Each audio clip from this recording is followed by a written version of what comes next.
Hi everyone, IIM Varanasi में आपका स्वागत है। आज हम लोग BSc 5th semester mathematics unit 3 में रिंग थ्योरी पे बात करेंगे, जिसमें एक थ्योरम है कि let D be an integral domain, then the polynomial ring dx, या D की जगह जितने भी इंटीग्रल डोमेन है सब लिए जा सकते हैं, इज आल्सो इंटीग्रल डोमेन। करके अगर D इंटीग्रल डोमेन है तो जो पॉलिनोमियल रिंग है dx वो भी इंटीग्रल डोमेन होगी।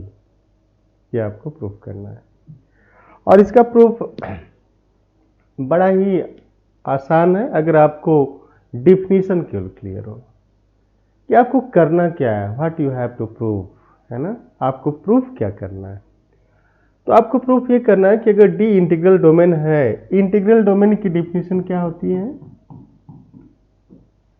एक कम्यूटेटिव रिंग,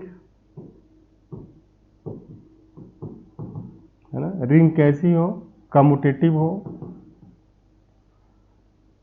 विथ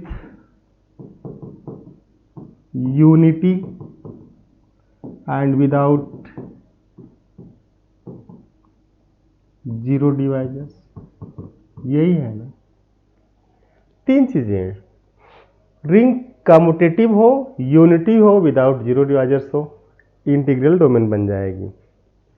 कोई भी रिंग जो कम्यूटेटिव हो, कम्यूटेटिव का मतलब जैसे कहा जाए ना कि रिंग कम्यूटेटिव है, तो आप क्लियर रहिएगा कि आपसे कहा जा रहा है कि क्या ये मल्टीप्लिकेशन के रिस्पेक्ट में कम्यूट कर रहा है।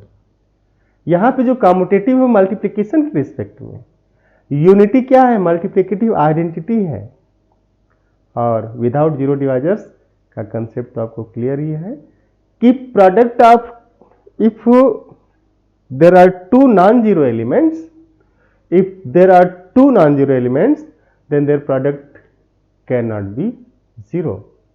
But correct, if the product of two element is zero, then this guarantee that at least one of them is zero, then it is ring without zero divisors. अब ये तो integral domain की definition है, यही हमें polynomial ring पे लगाना है। तीन चीजें तो पहला पॉलिनोमियल रिंग dx लिखा आपने, इसका जस्ट पॉलिनोमियल लेंगे तो कम्यूटेटिव रिंग की बात करते हैं हम लोग, थोड़ा कम्यूट कराते हैं। कम्यूटेटिव, आप ध्यान से देखिएगा, अगर इसके दो एलिमेंट लिए जाएं, F X A naught plus A one X plus dot dot dot plus A N X power N plus dot dot dot, ऐसे आगे, and G X B naught plus B one X plus dot dot plus B N X power N and plus dot dot dot, this belongs to D X. देन आप ध्यान से देखिए, किसी भी दो पॉलिनोमियल को जब आप मल्टीप्लाई करेंगे तो उसके कोफिशिएंट भी तो एक दूसरे से मल्टीप्लाई होंगे ना, कोफिशिएंट मल्टीप्लाई होते चले जाएंगे। तो जब कोफिशिएंट उसके मल्टीप्लाई हो रहे हैं, इसका मतलब आप ये कर रहे हैं कि इसका जो अब इन दोनों की प्रोडक्ट का, जैसे यहां पे n एक्स पावर n, ये x पावर n है, bn x पावर n, तो इसमें x पावर n का कोफिशिएंट bn है, इसमें an है, लेकिन इन दोनों के प्रोडक्ट में क्या होगा देन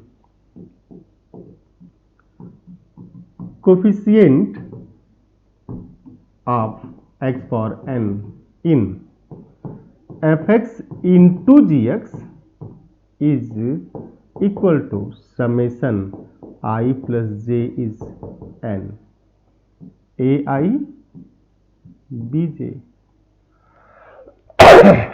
यही ना होगा, ai bj, कि इन दोनों को जोड़े तो n हो जाए, तभी तो पावर जुड़ेगा तो n होगा ना। And since coefficients come from integral domain, ध्यान से देखिएगा, but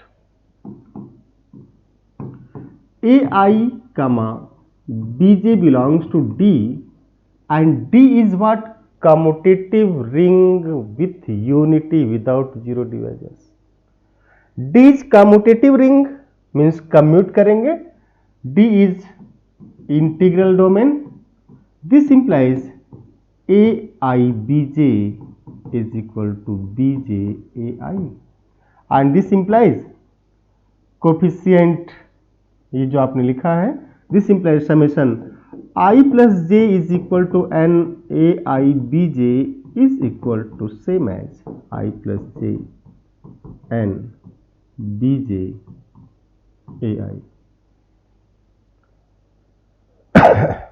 Same as. It means what? It means dx is commutative ring, क्योंकि अगर d रिंग है तो dx भी रिंग है, कम्यूटेटिव रिंग हो गया। अब दूसरा यूनिटी की बात कर ली जाए। Since d is integral domain, this implies unity belongs to this d। अगर कैपिटल D ये इंटीग्रल डोमेन लिखा गया, ID means integral domain 60,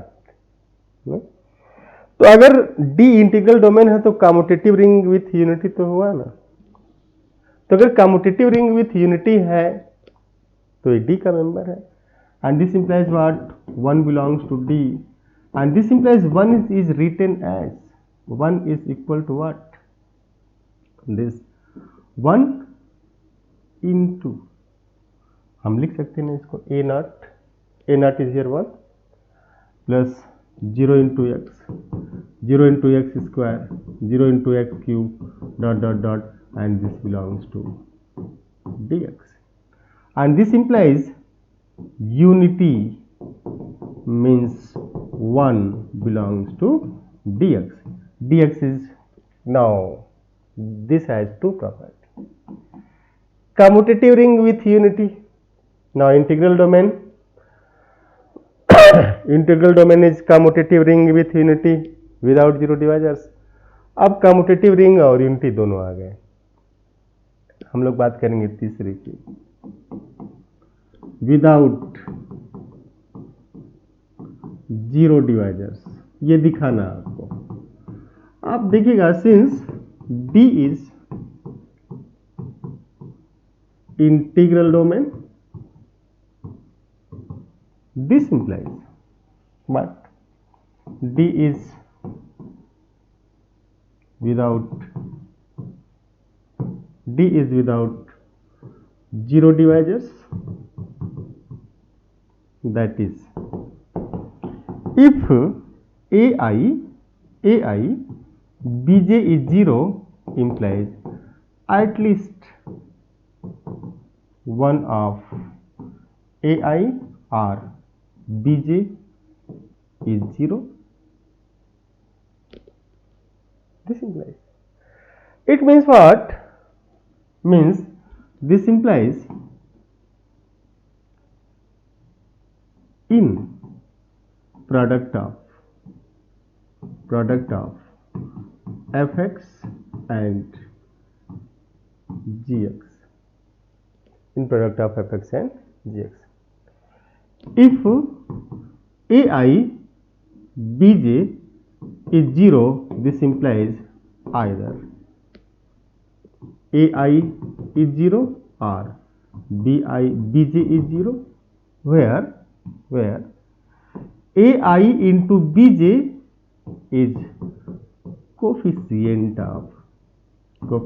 of x power I plus j, लिख सकते हैं इसको, समेशन टाइप से लिख सकते हैं। इस तरीके का आएगा इसमें, क्यों लिए ही नहीं आएगा, और भी आ सकता है। जैसे यहाँ पे 2 हो गया, 1 हो गया तो भी 3 होगा, 1 हो गया 2 हो गया तो भी 3 होगा, है ना। तो this we can write here for example where this is coefficient, this summation AIBJ is coefficient of x power I plus c. आप जो चाहिए आप उसको रख सकते हैं। इसका मतलब ये हो गया कि this implies dx is ring without zero divisors. This is ring without zero divisors. आप इसको बड़ा इजीली देख सकते हैं क्योंकि product of two non zero polynomials is non zero in DX. DX में जो product of two non zero polynomial हो क्या होगा, नॉन जीरो ही होगा। क्लियर, यही आपको प्रूफ करना था, एक छोटा सा प्रूफ था। क्यों ऐसा आपने लिखा, क्योंकि जब fx और gx ये कर रहे हैं, since fx into gx is zero only when coefficient of at least one of f or g, f means fx, g means gx is zero। तो किसी न किसी एक के कोफिशिएंट, सारे कोफिशिएंट जीरो होंगे, मीन्स एक कोई जीरो होगा तभी इसका प्रोडक्ट जीरो होगा। ठीक है ना। तो एक छोटी सी थ्योरम आपकी थी, आपने देखा कितना इंटरेस्टिंग था। तो hence your theorem is proved. ठीक है, अब हम लोग इसमें थोड़ा सा बात करेंगे इरिड्यूसिबिलिटी।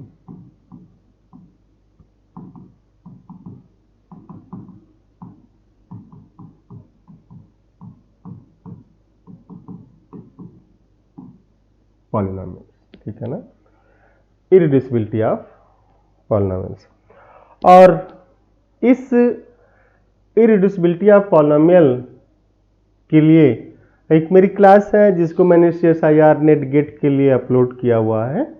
मैं उस क्लास को ही आपको मर्ज करके दे रहा हूँ, अभी जल्दी की क्लास है। आप देखिए बड़ा डिटेल डिस्कस किया गया है, आपको मज़ा आ जाएगा देख करके। तो जो इरिड्यूसिबिलिटी ऑफ पॉलिनोमियल है, इसमें 2-3 टेस्ट हैं जो यूज किए गए हैं, आपको काम करेंगे भविष्य में बहुत। आप उसको देख लीजिएगा और हम यहीं से उसको मर्ज करेंगे। ठीक है ना। तो फिर मिलते हैं अगली क्लास में। Thank you, have nice day.